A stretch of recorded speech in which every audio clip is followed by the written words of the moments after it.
경기 훈련은 가운데 경의하는 최고 경보자 김성은 동지께서 준공식장에 나오셨습니다.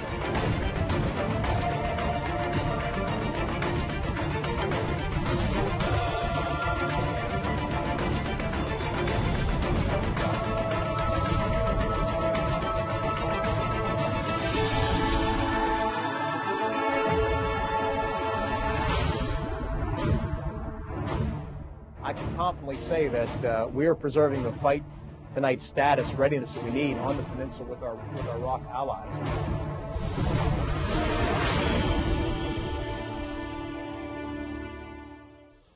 예, 어린이날 뉴스탑10은 여기부터입니다. 북한이 우리 군 감시 초소를 향해서 기관총 4발 총격을 가한 이른바 GP 총격 사건이 사흘째로 접어들었습니다. 북한은 우리의 강력 항의에 대해 여전히 묵묵부답인데요. 그 사이 비무장지대 DMZ를 관할하는 유엔군 사령부는 정전협정 위반인지 아닌지 현장 조사를 시작했습니다. 그런데 증거들이 가득할 북측 GP는 갈 수 없을 것 같습니다. 이 소식부터 좀 차분히 짚어봐야 될 것 같습니다. 이현정 의원. 네. 먼저 어차피 유엔사가 나서도 북측 현장엔 갈 수 없는 구조입니까? 네, 그렇습니다. 유엔사 군사정전위가 오늘 일단 우리 GP에 대한 현장 감식을 일단 나섰는데요. 일단 감식 결과는 아직까지 나오고 있지 않습니다. 아마 이제 우리 측만 조사를 하고 있는데 사실 유엔사 같은 경우는 북한이 유엔사를 인정하고 있지 않습니다. 예. 유엔사는 괴물 같은 조직이다. 해체해야 된다.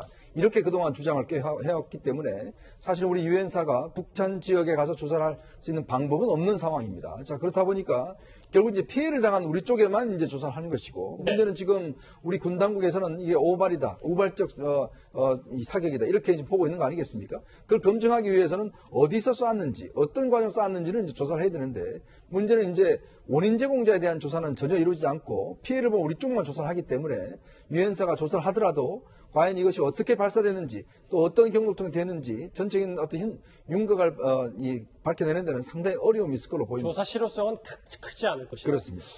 안채 소장님. 그럼 북측 어차피 못 간다고 하면 글쎄요, 뭐 중간에서 어느 정도 가운데 입장에서 누군가는 심판을 좀 봐줘야 되는데 북한은 왜 유엔 사령부를 인정하지 않는 겁니까? 북한은 이제 유엔사 체제, 정전위원회 체제를 인정할 수 없다. 이래가지고 이제 90년대 초반에 그 정전위원회 북한 측 대표부를 폐쇄하고 뭐 다 이제 체코나 이런 중립국 감독위원들을 추방시켰고 예. 그것을 이제 이름 자체를 조선인민군 판문점 대표부 이렇게 바꿔버렸습니다. 그러니까 이 정전위 체제를 무시하다 보니까 이제 그와 같은 저런 군사 도발이 발생했을 때 북한 지역 가서도 조사를 해야 그 결과가 나오지 않겠습니까? 아니, 당연합니다. 예, 과거도 이제 군사분계선상에서 일어난 건 둘이 공동조사가 있었지만 서로 상대방 GP를 왔다 갔다 하면서 조사해 본 적은 한 번도 없고 원인 제공자인 북한이 왜 쐈는지 뭐 어발인지 도발인지 북한이 설명해 주면 이것도 유엔사 측에서 종교를 질 수 있는데 예. 지금 북한이 입을 다물고 있기 때문에 문제가 있는 겁니다.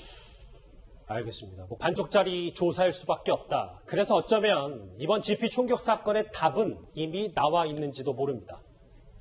아직 회신은 없었습니다. 전통문을 통해서 강력한 항의의 뜻을 전달했음을 다시 한번 말씀드립니다. 심각함에 대해서 우려를 했고 입장도 표명해 달라고 얘기를 했으며 이 같은 행위에 대해서는 즉각 중단해야 된다는 점도 촉구했습니다.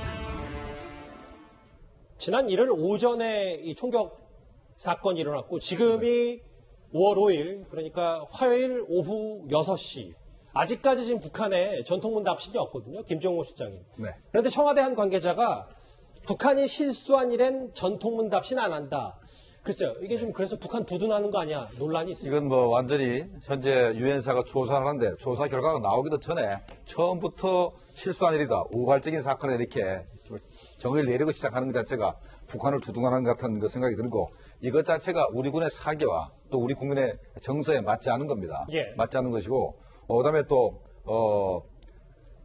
우리 군이 북한에 대해서 대응 사격을 10여 발 두 차례 했다 그러지 않습니까? 제가 볼 때는 두 차례 한 걸 봐서는 두 배 갚은 거죠? 그럼 우리가 한 번에 10여 발씩 두 번 쐈지 않습니까? 네. 아마도 현재 우리 GP에 맞은 것은 4발이지만 네. 북한에서 날라온 총탄 숫자는 10여 발이 아니겠나 저는 이렇게 생각을 하거든요. 잠시만요. 네. 좀 중요한 얘기인 것 같아서. 그러니까 네. 그 우리 GP에 피해를 입은 예를 들어 증거로 남은 게 기관총 총알 4발이라면 그렇죠. 네. 그것보다 더한 발수가 북측 지표에서 넘어갈 수도 있고 그러니까 우리가 10여 발 넘게 대응 사격한 거다 이렇게 보는 10여 발을 2번 쐈으니까 2배 응징했다는 얘기인데 예. 그렇다면은 저쪽에 나오는 게 10여 발이 아니겠나. 그러니까 초병들은 아는 거 아닙니까? 당시에 응사했던 사람들은 알거든요. 예. 그래서 10여 발 알게 이렇게 생각을 합니다. 저는 일단은 북한에서 넘어온 발수, 기관총 발수가 좀 더 많을 수도 있다는 김정호 시장님의 분석인데요. 그런데 오늘 청와대 국정상황실장이었던 윤건영 당선인도 우발적 실수에 힘을 실었습니다. 그러면서도 북한이 빨리 입장을 내야 한다고 주장했습니다. 현재까지 드러난 상황만 놓고 본다면 발생할 시간이라든지 지역, 과거 전례들은 감안할 때 의도적 총격으로 보지 않는 의견이 지배적인 것 같습니다. 만약에 의도가 없다면 단순 사고라면 북측에서 빨리 입장을 밝히는 게 필요한 것 같습니다. 어제였습니다. 저 신 대표님. 맞아요. 어제 저희가 이 시간에도 찝어봤던, 비판했던 그 부분. 그러니까 윤건영 당선인도 실수였고 의도적이지 않았으면 지금이라도 북한이 빨리 이렇게 묵묵부답할 게 아니라 입장을 밝혀야 된다는 얘기네요.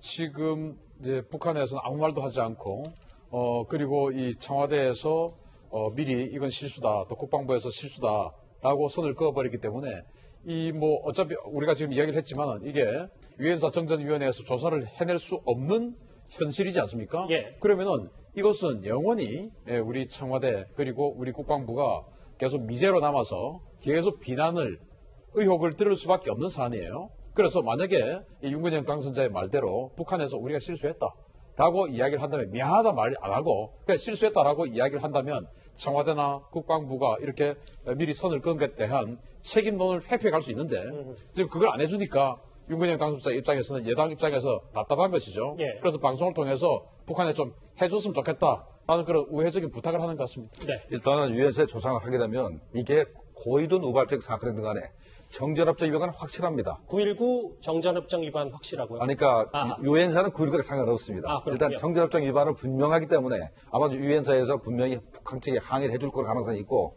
그다음에 이제 아까 제가 한 질문에 답을 빠뜨린 게 있어요. 전통문 얘기를 하는데 실수한 일에는 전통문 답을 안 한다고 얘기를 하는데 실수를 하도 그러면 의도적 도발은 답변을 합니까?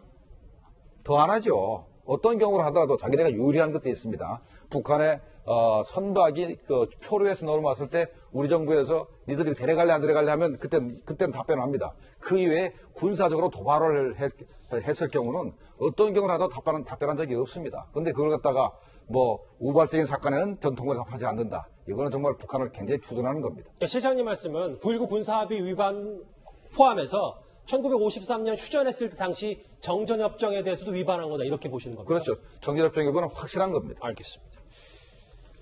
그런데 지난해 북한은요. 동해상으로 발사체를 쏘면서 맞을 짓을 하지 말라 이렇게 경고하기도 했었습니다. 들어보시겠습니다. 남조선이 그렇게도 안보 위협에 시달리고 있다면 차라리 맞을 짓을 하지 않는 것이 더 현명한 조사로 될 것이다. 도발에 대해서는 꽤나 강한 메시지를 주는 북한이기 때문에 신 대표님 어제 우리가 이 대공용 기관총 구사총이다라고 얘기했는데 실제로 지금 북한의 지피에 이게 한정씩은 배치가 되어 있는 겁니까? 최소 한정이 배치가 되어 있고 우리가 이제 정전협정에 따르면 소화기 그러니까 개인 지참하는 이 소화기를 제외하고는 중화기는 반입을 할 수가 없다라고 되어 있거든요. 예. 이 비무장지대 내에는. 그런데 이제 이 14.5mm 총 같은 경우는 굉장한 위력을 가진 중화기예요. 근데 이제 이 정전협정을 위반하고 북한이 이런 것들을 갖다 놨고 또 제가 가서 현장에서 망원경으로도 봤을 때 이 14.5mm 총 외에도 무반동총 같은 이런 포도 GP에 있는 것을 제가 망원경으로 확인을 했는데 예. 그 정도로 북한은 이런 것들을 약속을 지키지 않은데 문제는 이 재원이 우리가 지금 언론에 다 보도가 나오기를 최대 사정거리 또 유효 사정거리 1.4km로 돼 있는데 예. 지금 화면에 나옵니다. 이 유효 사정거리는 이게 원래 대공용이기 때문에 하늘로 쐈을 때 1.4km란 말이에요. 그럼 당연히 중력을 거꾸로 올라가기 때문에 사정거리 짧죠. 그런데 하늘로 쏘지 않고 평지로 땅을 향해서 쏘면 훨씬 더 멀리 날아갑니다. 그래서 유효 사정거리가 1.4km 훨씬 넘습니다. 그래서 우리하고 북한 지피하고 1.5km 떨어져 있으니까 네. 우리 지피를 유효적으로 타격할 수 없는 무기체계네라고 하는 것은 오해입니다. 하늘로 쐈을 때 1.4km예요. 그러니까 신 대표님 여기 화면 다시 한번 보면 웬만한 장갑차도 안 통한다. 그러면 이거에 대응할 만한 우리의 K6, K6 그 기관총은 어느 정도 파괴력을 갖고 있습니까? 자, 일단 우리 K6 기관총도 사실은 GP에 들어가면 안 돼요. 그런데 북한이 이제 14.5mm 기관총을 갖다 놓으니까 우리도 K6 기관총을 넣었는데 우리 K6 기관총은 12.7mm의 지름이에요, 총알이. 그런데 저건 14.5mm 아닙니까? 네. 한 2mm가 더 굵죠? 그러면 2mm 뭐 별거 차이 아닌데 이게 아니에요. 무기 체계는 한 10% 이상의 이 구경 차이가 있으면 거의 위력이 더블로 막 올라가거든요. 그래서 우리 K6 기관총 같은 12.7mm는 대부분의 장갑차의 옆 장갑을 격파할 수 없어요.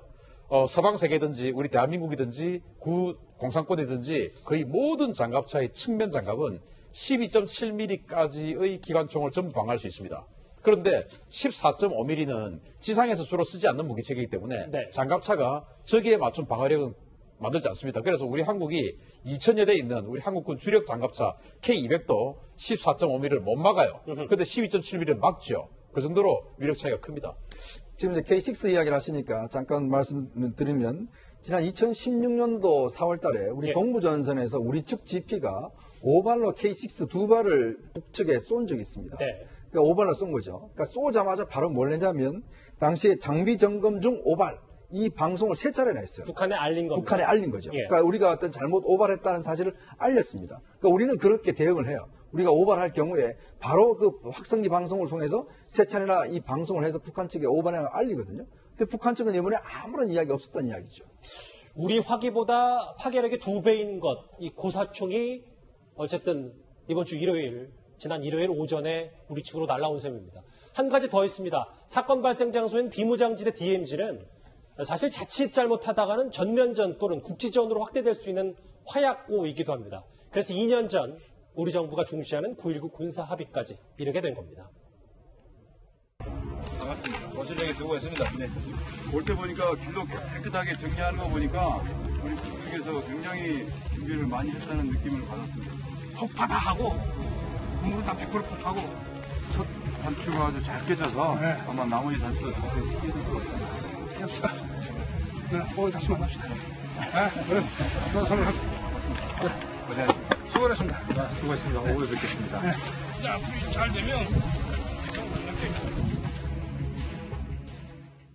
2년 전에는 참 화기애애했었는데 안 소장님. 그러면 조금 정리를 해보면 결국은 우리 정부의 설명대로 북한이 정말 우발적 실수로 이 고사총을 발사했다 하더라도 이렇게 어떤 군인 한 명의 실수 때문에 국지전 전면전으로 발생할 수 있는 화약고가 DMZ가 맞는 거 아닙니까? 그렇죠. DMZ는 뭐 그야말로 우리도 그렇지만 북한도 이게 전선구역입니다. 그래서 거기에 근무하는 군인들은 야전비라는 일반 군부대보다 더 2배의 급여를 받을 정도로 전투지역입니다. 아까 신 박사님도 말씀하셨지만 제가 북한에서 들은 얘기로는 이 DMZ 안에 4km에서는 연발 무기도 휴대할 수 없다. 단발 무기만 해야 된다. 근데 저 지금 고사기관총은 우리의 집 벌컨포와 같은 기능을 가지고 있습니다. 그래서 눈에 보이는 목표를 쏘는 방사포다. 방사포가 이제 보이지 않는 원거리를 쏜다면 이제 단거리에서 초토화시키는 이게 쌍신과 사신이 있는데 그만큼 저걸 지금 북한군 집회에 무조건 한문 또 비반 중포 82mm 2문씩 가지고 있다는 건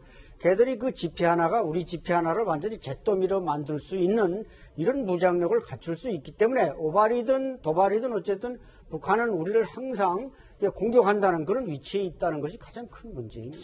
글쎄요. 저기 장전된 상태에서 배치되기 때문에 손가락 하나에 이렇게 운명이 달린 그래서 이번에 총격 사건까지 발생을 했습니다. 이현정 의원님, 이 주제 정리를 하기 전에 오늘 좀 뜨거웠던 이슈 가운데 하나 짚어봐야 될 것 같아요. 한 아이돌 연예인이 이 관련해서 총격 기사를 올렸다가 문매를 맞았다는데 이거 좀 어떻게 봐야 됩니까? 참 씁쓸한 일이 벌어졌습니다. 아이돌 그룹 멤버인 이 조현이라는 가수가요. 자신의 SNS에 이제 저는 총격 사건과 관련한 이제 그 기사를 링크해서 올렸어요. 자, 그랬더니 이 조현 가수에 대해서 집중적으로 비난 댓글들이 달린 겁니다. 참 그러면서 이 조연 가수가 아니 그러면 나라 걱정해서 이런 걸 올렸는데 정말 씁쓸하다라고 이야기를 하면서 결국은 이 기사를 내려버렸어요. 그러면서 이제 본인이 이 해당에 마음이 너무 아프다는 이야기를 남겼는데 예. 이 대해서 하태경 의원이 참 상당히 비난을 했습니다. 댓글 한 사람들을. 아니 조현 씨 같은 경우 젊은이가 나라 걱정에 대해서 이런 총격 사건에 대해서 나눴는데 이걸 왜 올려내라고 일부 네티즌들이 공격을 한다는 것이거든요. 아니 그 세상에 북한으로부터 우리가 공격을 받았고 여기에 대해서 우리 젊은이들이 걱정스럽다는 이야기를 하는데 그걸 또 공격하는 저는 네티즌이 있다는 게 정말 이게 사실인지 정말 이 공격을 한다면 그 사람들의 조국은 어디인지 저는 솔직히 묻고 싶습니다. 유엔사가 이제 조사에 착수하긴 했지만 글쎄요, 이 북총격 사건의 진실 잘 드러날지는 한번 저희도 지켜보겠습니다.